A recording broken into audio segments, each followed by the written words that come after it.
सभी को राम राम साहब। स्वागत आपका रायथान यूट्यूब चैनल पर।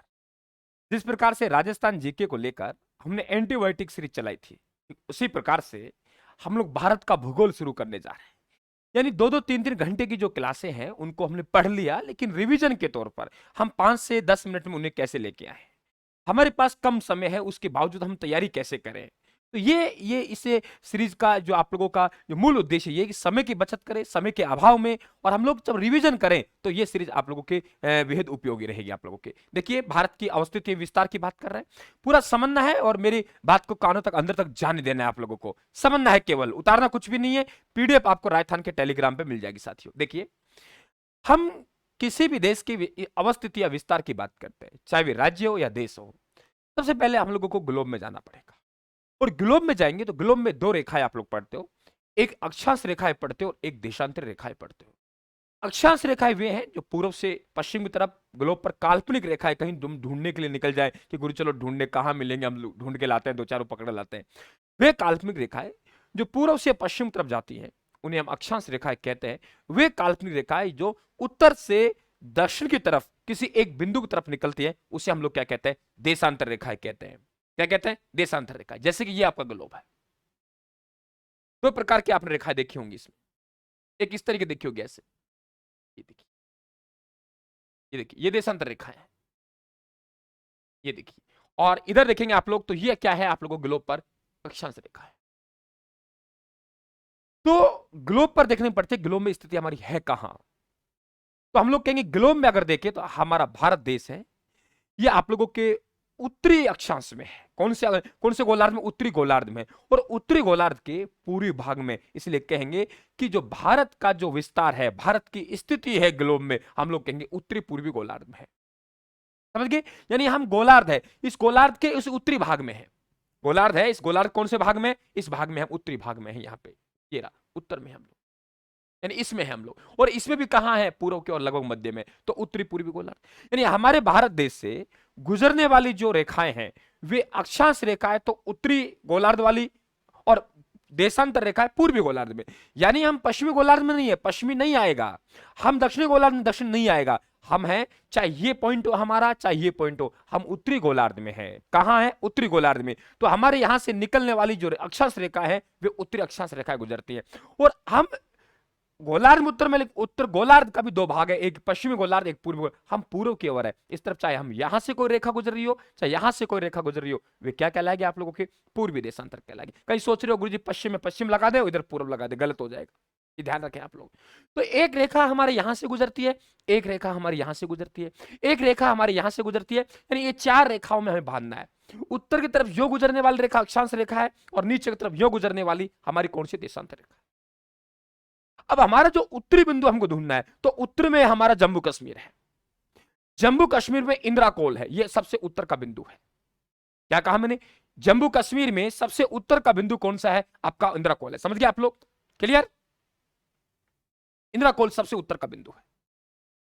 अब नीचे की हम लोग बात करें तो नीचे तमिलनाडु आएगा, और तमिलनाडु में कन्याकुमारी, यह मुख्य भूमिका आपका सबसे निम्नतम पॉइंट, नीचे का पॉइंट, दक्षिणतम पॉइंट है। ठीक है, अगर इसको हम द्वीपीय में ले जाएंगे तो निकोबार में एक इंदिरा पॉइंट है जिसे हम लोग पिगोमेलियन या पार्सन पॉइंट भी कहते हैं। तो यहां से यहां तक हमारा क्या है, विस्तार है, उत्तर से दक्षिण। ध्यान रखिए आप लोग। और उत्तर से दक्षिण मुख्य भूमिका पूछे तो आप लोग कहेंगे गुरुजी 8 डिग्री 4 मिनट उत्तरी अक्षांश से 37 डिग्री 6 मिनट उत्तरी अक्षांश तक हमारा क्या है, विस्तार है, मुख्य भूमिका। आप कहेंगे मुख्य भूमि प्रारंभ कहां से हुई, आप कहेंगे तमिलनाडु के कन्याकुमारी से हुई। तमिलनाडु के कहां से हुई, कन्याकुमारी से हुई। बात क्लियर हुई। और हम लोग बात करें बिल्कुल उत्तर में, तो उत्तर में हमारे पास में पॉइंट है, उत्तर में हमारे पास द्वीप तो है नहीं, उत्तर में हमारे पास द्वीप तो है नहीं, तो उत्तर, क्लियर। तो उत्तर में हमारा इंद्राकोल है, और नीचे मुख्य भूमि का कौन सा हो गया, कन्याकुमारी तमिलनाडु में। अगर ये हमसे द्वीपीय पूछे तो ग्रेट निकोबार द्वीप में कौन सा हो गया, आपका इंदिरा पॉइंट हो गया, पिगोमेलियन या पार्सन पॉइंट कहेंगे, ये हमारा विस्तार हो गया। अब यहीं अगर इसकी मुख्य भूमि की हम लंबाई की बात करें तो कितनी हो जाएगी आप लोगों के, 3214 किलोमीटर हो जाएगी। अब पूर्वी देशांतर की बात करें तो पूर्वी देशांतर सबसे हम लोग बात करेंगे कि आप लोगों के यहां गुजरात में गोरा माथा गांव पड़ता है पश्चिम में, सबसे पश्चिम में जो गांव है गोरा माथा, और यही हम लोग अरुणाचल प्रदेश में बात करें किबुती है। क्या है किबुती? तो किबुती है यहाँ पे किबुत। तो यहां से लेके यहां तक हम लोग बात करेंगे तो हमारा ये देशांतर रेखा है, ये सबसे पूर्व की तरफ है, ये 68 डिग्री 7 पूर्वी देशांतर है। ठीक है, क्लियर। और इधर हम लोग बात करें तो हमारे पास 97 डिग्री 25 मिनट आप लोगों के पूर्वी देशांतर। इसका मतलब उत्तरी विस्तार ये हो गए आप लोगों के, ठीक है, और दक्षिणतम विस्तार आपका ये हो गया आप लोगों के। ठीक है भाई, तो यहां कन्याकुमारी, वहां इंदिराकोल, यहां गोरामाथा और यहां बात करें किबुती। ठीक है, और अगर द्वीप की बात करें तो इंदिरा पॉइंट हो गया। अब ये विस्तार कितना है, कितने देशांतर अक्षांशों के, मैं मोटा मोटा कहूं कि आप लोगों की यहां जिस प्रकार से 32-14 किलोमीटर लंबाई है, वहां 29-33 किलोमीटर आपकी चौड़ाई है, यानी 281 किलोमीटर का अंतर है। ठीक उसी प्रकार से आपको अक्षांशीय विस्तार और देशांतीय विस्तार में पता होना चाहिए। अक्षांश और देशांतरीय विस्तार दोनों लगभग 30 आपके डिग्री का अंतर आएगा, लगभग 30। जैसे हम लोग बात करें अक्षांश की तो 29 डिग्री 2 मिनट, हम बात करें देशांतर की तो 69 डिग्री आप लोगों की 18 मिनट, लगभग मोटा मोटा 30 मान लीजिए। 30 अक्षांशों के मध्य फैला हुआ है और 30 ये आपके देशांतरों के मध्य फैला हुआ है। बात क्लियर हुई? कोई दिक्कत आप लोगों को यहाँ पे? तो हम लोग कहें, देखिए नीचे की तरफ भारत है, आपका हिंद महासागर है, ऊपर तरफ आपका क्या है, हिमालय। तो भारत हिमालय और हिंद सागर के मध्य स्थित है, ये ध्यान रखें आप लोग। बात क्लियर हुई? बात क्लियर? तो भारत है जो हम लोग बात करेंगे कि आप लोगों के ऊपर तरफ क्या है, आपके हिमालय है। बात क्लियर? अब देखिए आप लोग ये देखेंगे कि ये जो आपका जम्मू कश्मीर है, जम्मू कश्मीर को केंद्र शासित प्रदेश बनाया गया है और लद्दाख बनाया गया है। लेकिन अब आप ध्यान रखेंगे ये जो सिस्टम है आप लोगों का, कौन सा, इंद्राकोल, अब ये कहां पड़ेगा, लद्दाख में पड़ेगा। ये ध्यान रखें आप, लद्दाख क्या हो गया, आपका केंद्र शासित प्रदेश हो गया। ठीक है, जम्मू कश्मीर वाली स्थिति क्लियर हो गई। अब कहां है, लद्दाख में, क्योंकि जम्मू कश्मीर यहां से निकल जाएगा, लद्दाख यहां चली जाएगा, तो कहां पड़ेगा, लद्दाख पड़ेगा। अब बात करते हैं हम लोग कि ये जो अक्षांश और देशांतर रेखा काम क्या आती है गुरु जी? अक्षांश रेखाओं का काम होता है कि आपका जलवायु का निर्धारण करना, देशांतर रेखाओं का काम होता है समय की गणना में काम आता है कि अगर समय गणना पड़ेंगे, जैसे आप लोगों ने अंतरराष्ट्रीय तिथि रेखा पड़ी होगी, और ये देशांतर रेखाएं आप लोगों को कितनी है, कुल मिला के 360 है। ये रेखा है, इसके 180 देशांतर रेखाएं पूर्व तरफ है और 180 देशांतर रेखाएं पश्चिम की तरफ है। बात क्लियर हुई? ठीक है, 100 आप लोगों के इधर, एक इधर। ये जो 24 घंटे में पृथ्वी है, ये आप लोगों के 360 डिग्री घूमेगी। तो एक देशांतर को पार करने में 4 मिनट का समय लगता है, यानी 15 देशांतर को पार करने में 1 घंटा लेती है।